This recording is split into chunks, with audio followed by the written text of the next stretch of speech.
So, pwedeng gawin ito, pero hindi namin pwede stayan yung ganitong posisyon. Dahil kapag matagal na, nako, mangangawit na yung mga binti at legs ng babae. Kasi kailangan i-bend namin yung tuhod namin para makapasok kayo. Maitim ba skin? Underarm at singit mo? K-Skin ang bahala sa'yo. Premium ang ingredients, paraben-free and sulfate-free, and FDA-approved, kaya safe for everyone. With K-Skin, ibalik ang alindog mo. Huwag nang magpahuli.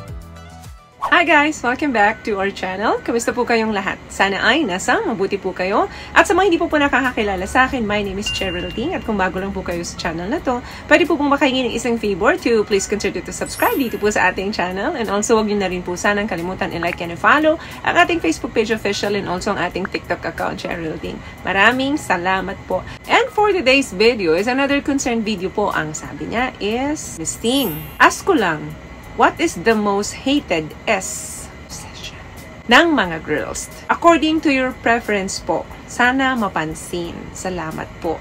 Hindi naman siguro pwedeng sabihin na hate. Sabihin na lang natin na list or pinaka-style na hindi namin madalas gustong gawin. Yung mga pag-uusapan natin dito, ayaw lang namin gawin. Pero, yun yung kalimitang favorite ng mga lalaki. Tulad din yung mga kalalakihan yan. Meron kayong mga hindi komportableng style. So, kaming mga babae din, of course, meron ding mga posisyon na hindi kami komportable kapag ginagawa sa amin ito. Number 1 dyan, yung baliktaran. Ano ba yung baliktad ng sex? So, alam nyo na yon. Bakit? Kasi karamihang sa aming mga babae, medyo conscious kami sa amoy or dun sa itsura namin kapag ginagawa namin ito. Iniisip namin na baka may maamoy sa amin pagka dun na siya sa pinaka-ilalim-ilaliman. They say that women find it difficult to experience pleasure kapag we are dealing with something else impenetrable.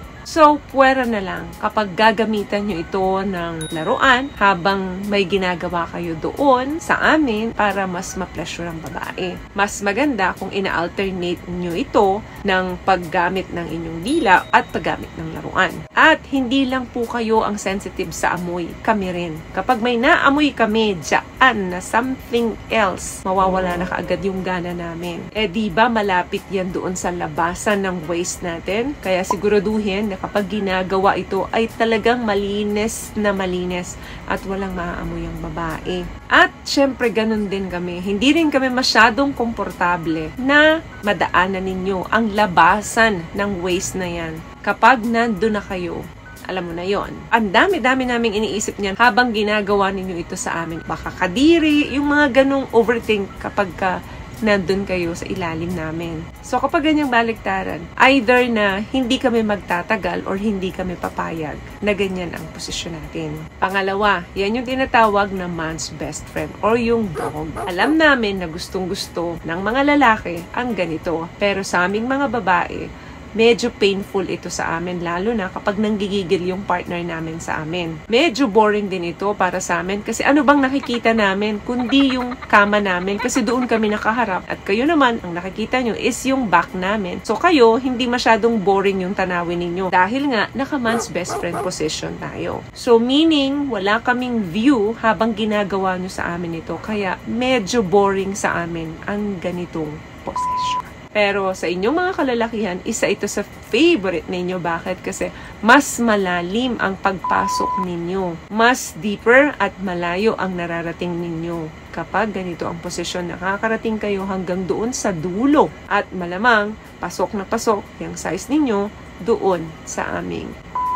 What I love about this product, itong No More Dark Secret ng K-Skin, bukod sa may advanced whitening na siya na kung saan pwede niyang matulungan na pumuti yung mga singit-singit mo, moisturizing, meron siyang anti-irritation, antibacterial, maintain healthy pH level. Hindi lang pambabae, meron din po tayong pang-lalaki. Pangatlo, na medyo hindi namin gusto. Ito yung nakatayo. Bakit? kasi nanginginig yung aming mga tuhod kapag matagal na. So, pwedeng gawin ito, pero hindi namin pwede stayan yung ganitong posisyon. Dahil kapag matagal na, nako, mangangawit na yung mga binti at legs ng babae. Kasi kailangan i-bend namin yung tuhod namin para makapasok kayo doon sa amin.